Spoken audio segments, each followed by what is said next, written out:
Welcome to Tea with CNC. Today we are drinking ginger tea. Ginger tea. Last week I had a few social outings. I was drinking a little too much. So today I'm fasting. Happy Caravana weekend, everybody. Happy Caravana weekend. So yeah, ginger tea is the choice for the day. Ginger helps with nausea. It also helps with any like pain, stomach disturbances. It's great for your immune system. And it helps to like relieve gas, flatulence, such. So flatulence. Cheers, baby. Cheers. So today our topic of conversation is community. And let's start off with kind of like what community means to us, the importance and impact of community on our lives. Yes. So community. Honestly, community to me is a support system, a village. Those that we can gather with, that we feel connected to. Those that we can be of service to, but who are also of service to us in many ways. You know, that's community to me. A unit of people who you feel a belonging with, I'll say. Yeah, like a true, and I think that that's why I found community like when I was younger, but I think as I've gotten older, I've realized you need different communities for different things. Because, for example, I started doing like stand-up comedy, and I had like a little community of like comics and writers, and that was a really amazing experience. And sometimes, and then as I got older and I realized that I was gay, I didn't have any gay friends. I had one gay friend, and so I didn't really feel like a sense of like belonging or connection to that community. So I started meeting people within that community. And just having people that had shared experiences with me is really important, because there are things in your life that only people that have like really experienced it can fully understand. And we even talk about how like we went through a period of time where we were still friends, but we weren't as close because we were just part of completely different communities. Like we would hang out very separately from our communities. But we weren't part of like a group anymore. That hung out together. Whereas like our younger years when we were in elementary schools, like we were all a little group and we were all a little community, and then people start to break off. And one thing that I wish I had really learned in my 20s was that's gonna happen. You're going to lose friendships, you're going to be part of different communities, you're gonna venture out. And not only is it normal, but it's necessary in discovery of who you are. Exactly. I agree. And I think you really have to, like, for example, for me, like in my teenage years, early 20s, I was part of the church community, and at the time I was searching for like a sense of self, belonging, you know, spiritual attunement, all these things. And for a while it served its purpose, but then I realized like, no, I need other types of community that I feel connected to, that I feel seen by. And I actually at one point like put out a message on social media, Facebook, like, oh, is there any like poetry or jazz events that are going on?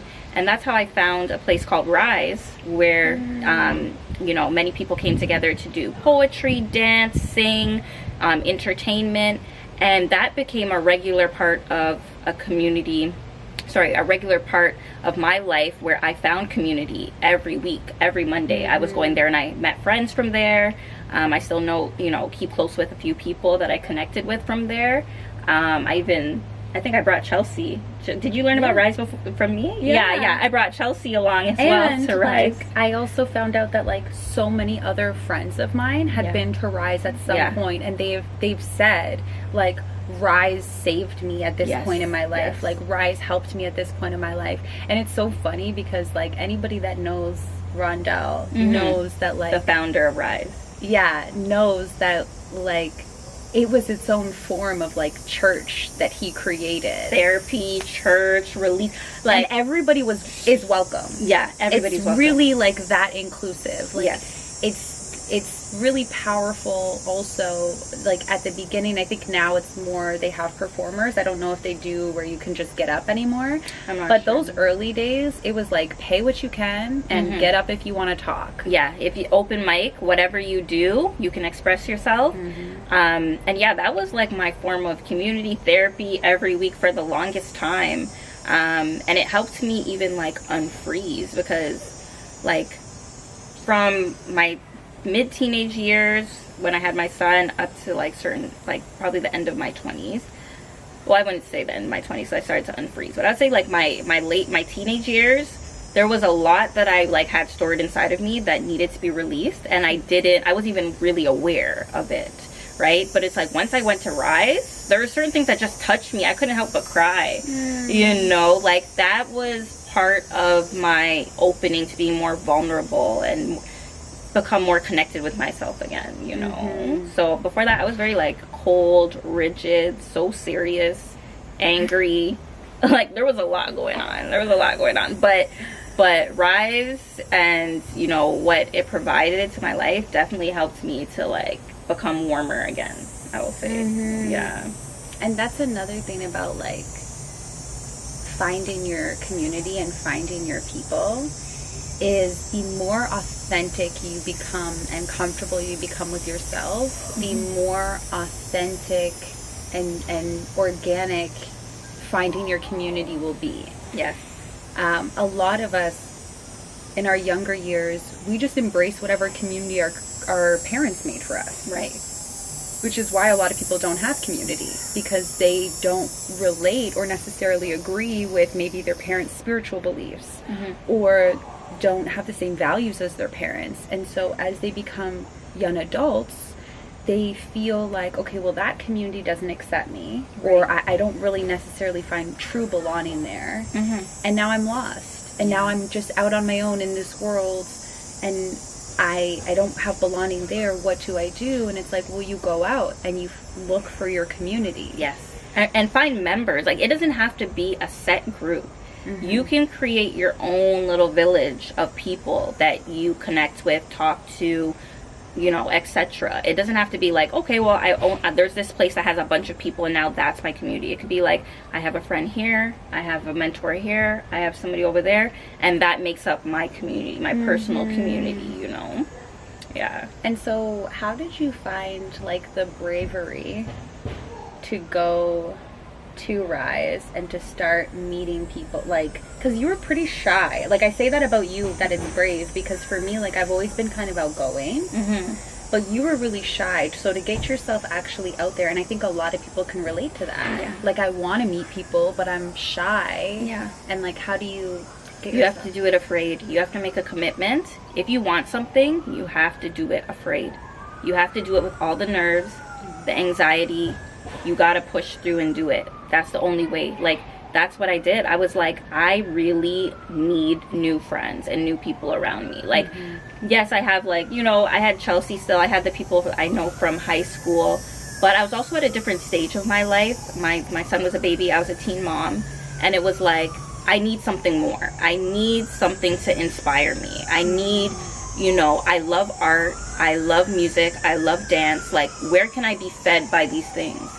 And I just intentionally set that as a goal for myself. I was like, I need to find new community. I need to find new people, new connections. And yeah, somebody told me about it and I just did it. I just went, you know. And that's another interesting point. Oh my gosh, these sirens. That's what you get when you live downtown. You live downtown, it's all good. The alarms just all day. We'll let it pass. Let it pass. We're all just gonna have a moment of silence for whatever is going on. And hope everybody's okay. Yeah.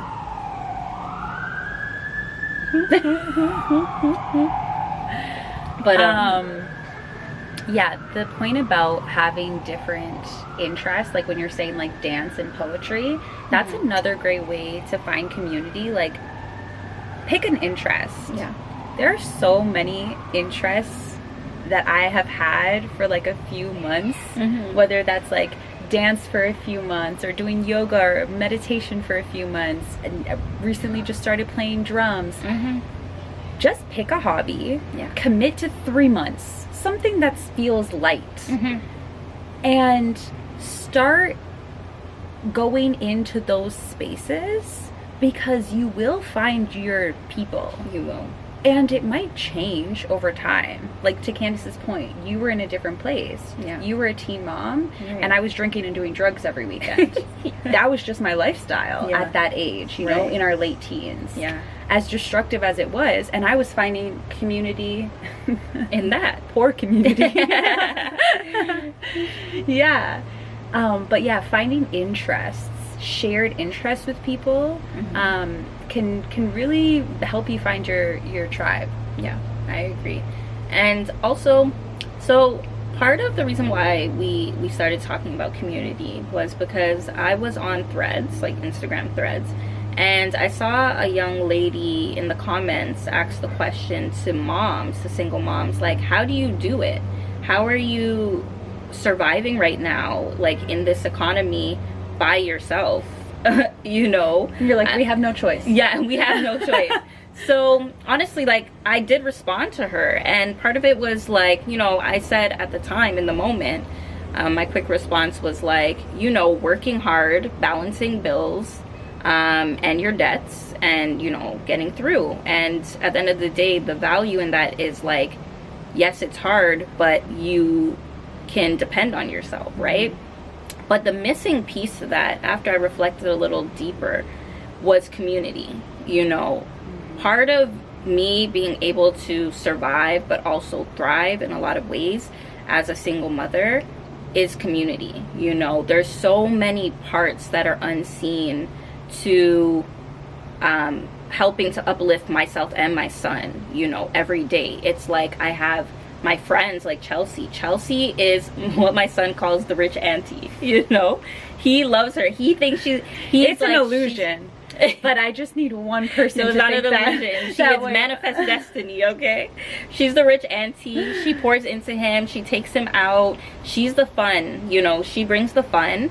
And that's really necessary for my son because, like, generally speaking, I can be a very serious person. I can be very like do this, do that, da da da. So it's like you need other people in your life that bring other qualities to your personal life, you know, and to your children, you know. And it's like he has grandparents that are there for him. He has an auntie, a great aunt that wanted him to go to the same school that's on her street, the same high school. So after school he goes to her house, like when I'm working, he has somewhere to go after school.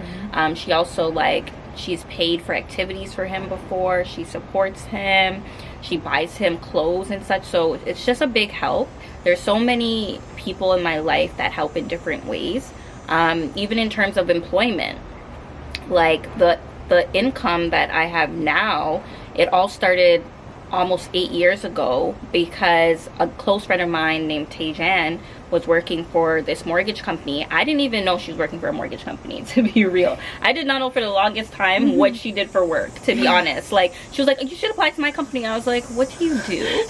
Like, mind you, this is a friend I had since elementary school, eh? And I was like, she was starting to, like, explore other avenues in finances, and I was like, okay, I guess I'll apply because I need a job. And I finished my degree and couldn't get work, wasn't being called for any interviews. So I applied, and that's where I started. And then I gravitated after a couple of years into another role, which pays like $30,000 more than my previous role, you know. And that's how I've been able to provide my son with the life he has now, you know.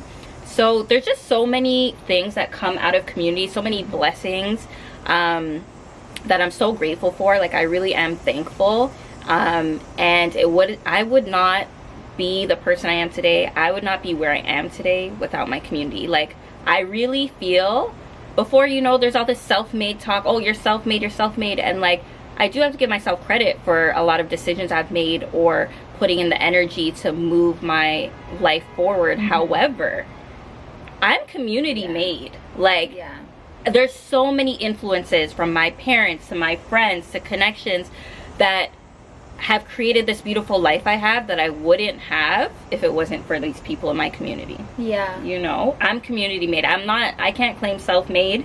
Here's to I being cannot community made. Community I feel that. made, okay? But when you're speaking about, one thing that always really strikes me about like your relationship with like your son's great aunt, for example, because it's on his father's side, is that you made sure that you had a relationship with her. And you, like, do you mind if I talk about the card? No. So you, at one point, Candace had purchased her a birthday card, and she had like written a note in the card basically extending, you know, like an olive branch of like, we're family and thank you for all you do for my son, and like we really appreciate you having you know, being in our lives. And I think that when I think about community, I also recognize, in giving myself credit and in giving you credit, that the community we've built around us comes from reciprocity.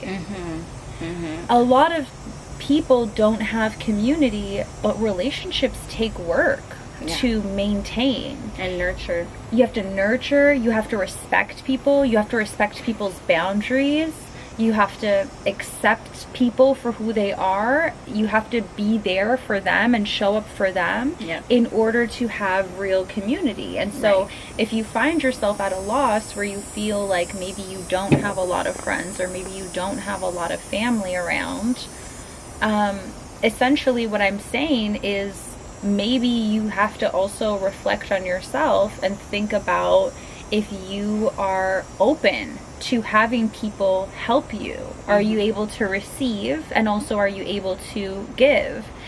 And I've been in experiences with people who are so controlling that I don't have relationships with their children.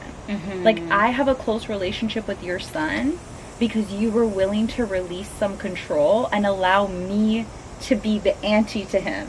Like, I don't feel like I have to parent him. And I also don't feel like there's like, I have to do things the way that you do them just because you're his mom. It's like you're open to other people influencing him, and therefore he has a bunch of people around him that are willing to have this relationship. And I was just talking to my friend Taylor the other day, and she has a baby girl, and she was saying, you know, you don't get to choose who your kids grow up close to. She might come to you and tell you things, and of course I expect you to handle it and make sure my child is safe. But there might be things that she's like, please don't tell my mom. And that's okay. She's like, I'm grateful that she would even feel comfortable to, you know, go to somebody. I mean, she's 6 months old, so we're getting ahead of ourselves. But the reality is you have to release control. You have to release control. It's true. Even like, my son, he has a godmother that her son is the same age as my son. We both were pregnant the same year. I've known her for so long, since I was like 4. But yeah, like, she's one of the only people that, outside of like blood related family members, that Jalen sleeps over with, you know, has been sleeping over with. And that's because I grew up with her family, and I know how they are. So I have that trust there, right? But yeah, honestly, you have to also recognize how you can serve in community, like Chelsea was saying, to others. You know, it's not a one-sided thing where it's just like, oh, I need community, where's my community, why can't I find community? It's like, how do you show up for other people? You know, how are you involving yourself in community? You know, how are you creating your own community? You know, it has to be something you're intentional about. You know, there's certain things that, okay, cool, you meet people when you're young, like, you know, but how do you maintain and sustain those relationships and connection? You know what I mean? Like, are you there for people when they call you, when they need you sometimes? Not saying you have to be there every time.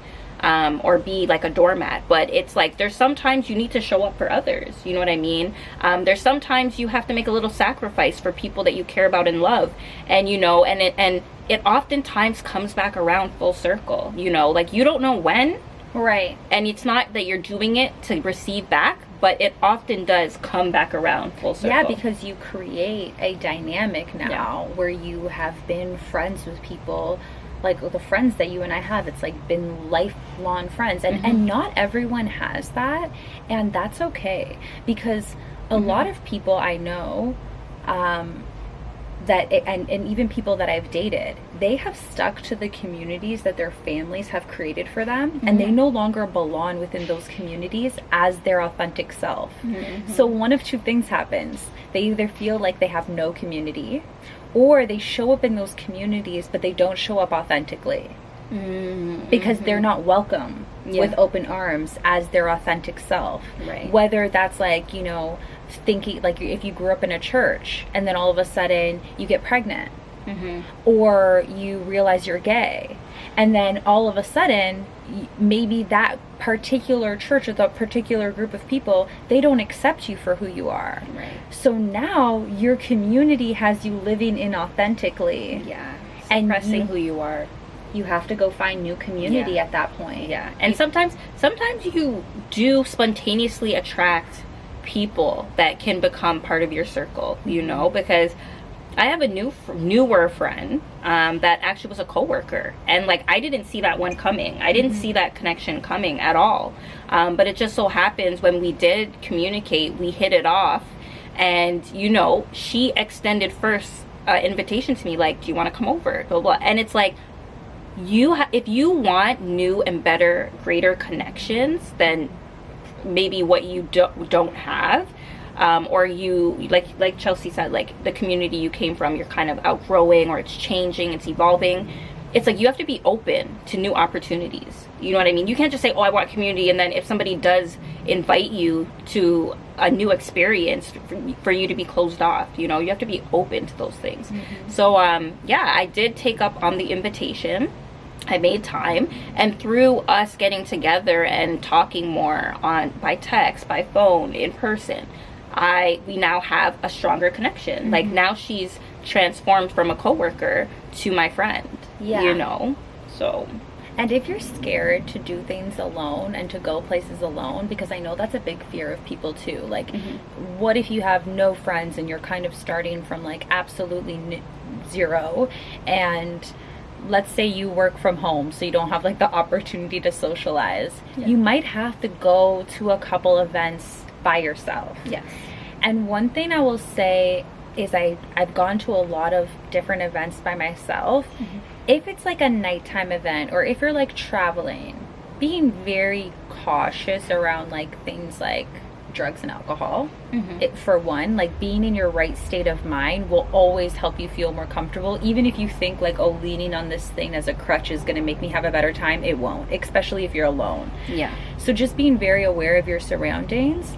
But then also, if you go to a party or a concert or something, or even just like a social event like Rise, where there's like poetry and music and people around, there's always a couple other people who are either there alone, or maybe they're with like one friend.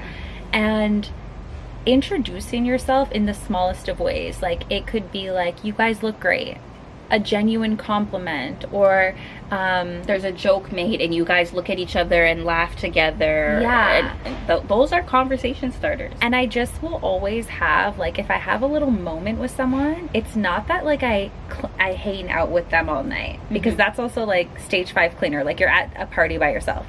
So I'll like be like, okay, clocked it that this person is cool, I'm gonna go experience this event a little bit, but I know I have like a cool little safe person over there. Maybe I'll circle back and we'll have a vibe. And I just did this because I went on a solo vacation, and I met a girl. She was cool. She was with like 2 of her friends, and then I left for a little bit, and then I saw her again, and we hung out for a little bit, and it just makes you feel less awkward. Or if you're like going to dinner by yourself, bring a book. You know, instead of, a book is much more inviting than being on your cell phone. True.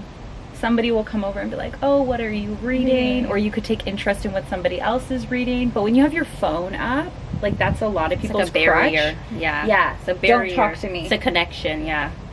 So being open to connection, like Candace was saying, but like that also means like be open with your body language. Be open with your eye contact. Smile sometimes.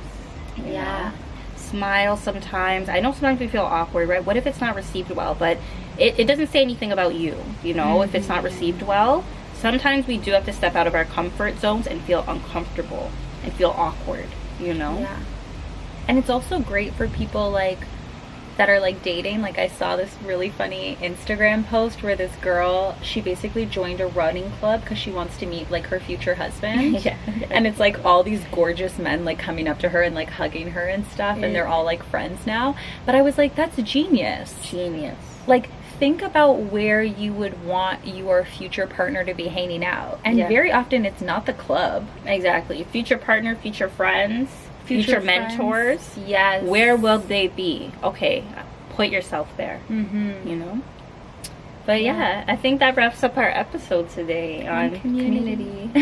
And we hope to see you back soon. And thank you for being part of our community. Yes. Like, you know, the fact that people are watching and DMing us ideas, and it's just really, really cool. I think in a world of like, you know, followers and engagement and all that stuff, it's like we just really want dialogue. Yeah. And so having a conversation in the comments or DMing us to talk about the show, like, it really means a lot to us. So Yeah. thank you guys for being here. Thank you. Please subscribe, like, comment.